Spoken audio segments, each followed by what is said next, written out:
Soma's baking and cooking থেকে সোমা বলছি। আজ আপনাদের সাথে শেয়ার করছি একটা মাছের ঝোলের রেসিপি। ট্যাংরা মাছ, আলু, বেগুন, মূলো দিয়ে এবং সাথে কি মশলা ব্যবহার করলাম চলুন তাহলে ভিডিওটা দেখতে থাকি। এখানে 200 গ্রাম ট্যাংরা মাছ নিয়েছি। ট্যাংরা মাছগুলো খুব ভালো ছিল, খুব জ্যান্ত ট্যাংরা ছিল। হাফ চামচ নুন দিয়ে দিলাম, অল্প একটু হলুদ দিয়ে দিলাম। নুন আর হলুদ দিয়ে মাছটাকে একটু মাখিয়ে নিচ্ছি। অল্প একটু কাঁচা সর্ষের তেল দিচ্ছি।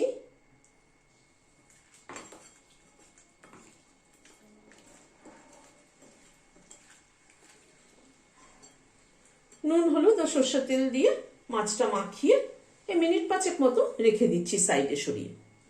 এখানে কিছু সবজি নিয়েছি, 2টো মূলো, একটা আলু আর এই বেগুনটা থেকে খানিকটা ব্যবহার করব। মূলোটা প্রথমে কেটে নিচ্ছি। এখন বাজারে কিন্তু প্রচুর ফ্রেশ মূলো পাওয়া যাচ্ছে। মূলো দিয়ে অনেক রকম রেসিপি হয় কিন্তু।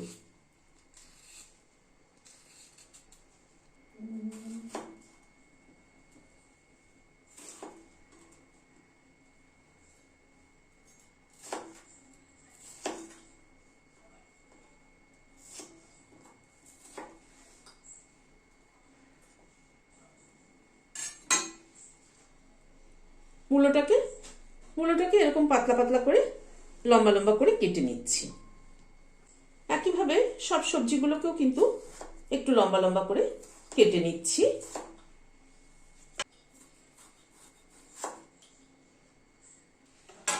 আলুটাকেও এরকম লম্বা করে কেটে নিলাম।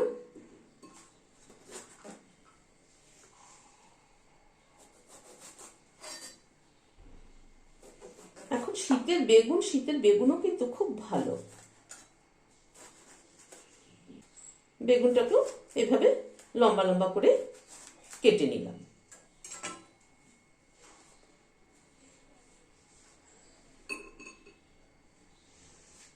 চলুন তাহলে এবার রান্নাটা শুরু করি। এখানে একটা বাটি নিলাম, একটা মশলা তৈরি করে নিচ্ছি। 1 চামচ ধনে গুঁড়ো দিলাম, হাফ চামচ মৌরি গুঁড়ো দিলাম। ধনে মৌরি দুটোই কিন্তু রোস্ট করে ঘরে গুঁড়ো করে নেওয়া। অল্প একটু হলুদ দিলাম, হাফ টিস্পুনও কম। অল্প একটু জল দিয়ে মশলাটা মিশিয়ে রেখে দিচ্ছি।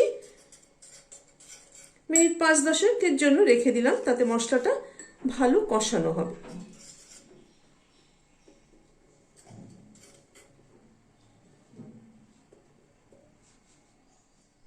গ্যাসে একটা কড়াই বসালাম, সরষের তেল দিচ্ছি। তেলটা গরম হওয়ার পরে প্রথমে কয়েকটা বড়ি ভেজে নিচ্ছি।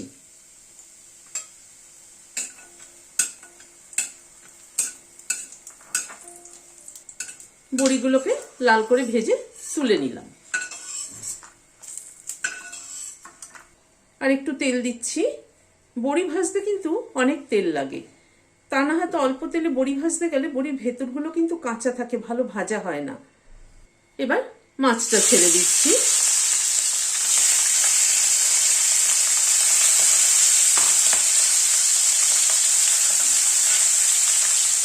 গ্যাসের ফ্লেমটাকে মিডিয়ামে রেখে মাছটাকে ভেজে নিচ্ছি। মাছগুলোকে উল্টে পাল্টে ভেজে নিলাম, তুলে নিচ্ছি। মাছগুলো কিন্তু খুব কড়া করে ভাজিনি। এ সমস্ত জ্যান্ত মাছ না খুব কড়া করে ভাজলে টেস্টটাই নষ্ট হয়ে যায়। মাছটা তুলে নেওয়ার পর যে তেল আছে তাতে মেথি ফোড়ন দিচ্ছি প্রথমে। মেথিটাকে ভালো করে ক্র্যাক করিয়ে নেব যাতে মেথির গন্ধটা ভালো মতো আসে। তারপরে আলুটা প্রথমে দিয়ে দিলাম।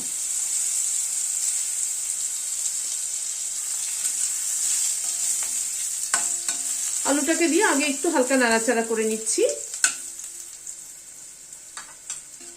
আলুটাকে একটু হালকা নাড়াচাড়া করে নিলাম, নিয়ে বেগুন আর মূলোটা দিয়ে দিচ্ছি।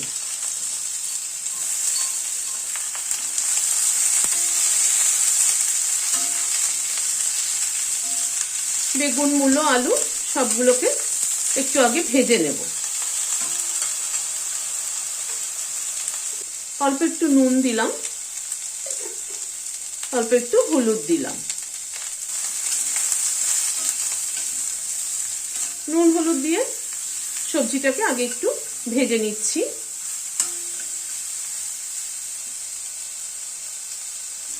নুন হলুদ দিয়ে সবজিটাকে ভালো করে ভেজে নিলাম। মাছের ঝোলে সবজি কিন্তু ভালো মতো ভাজা না হলে খেতে কিন্তু টেস্ট হয় না। একটা টমেটো কুচি করে নিয়েছি, সেটা দিয়ে দিলাম।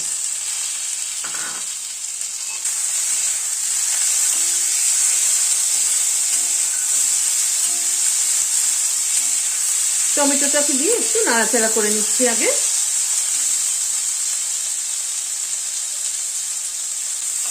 টমেটোটা একটু ভেঙে ভেঙে দিচ্ছি।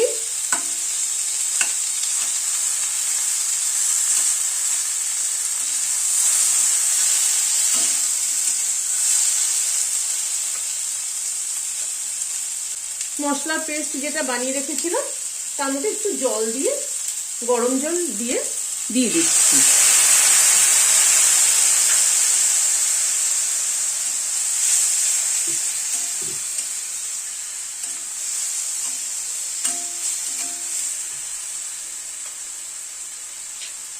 এখানে 3টে কাঁচা লঙ্কা বাটা আছে, সেটা দিয়ে দিলাম। এবার মশলাটাকে একটু কষিয়ে নেব। অল্প পরিমাণ একটু কাশ্মীরি রেড চিলি দিলাম রঙের জন্য।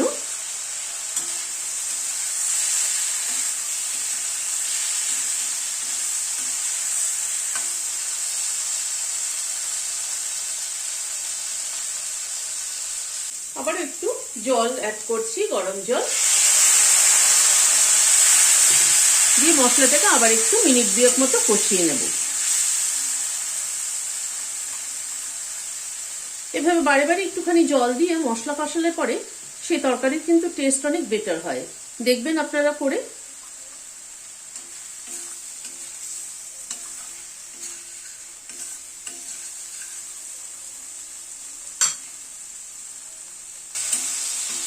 আবারও প্রায় মিনিট 2 মতো কষিয়ে নিলাম।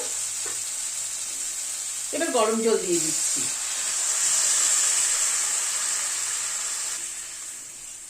এই মাছের ঝোলটা একটু পাতলা মাছের ঝোল হলেই ভালো লাগে। গ্যাসের ফ্লেমটাকে বাড়িয়ে দিলাম, ঝোলটা একটু ফুটে উঠুক।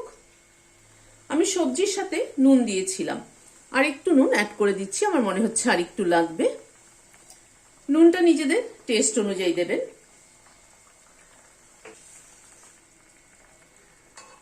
মাছটা আর বড়িটা দিয়ে দিলাম।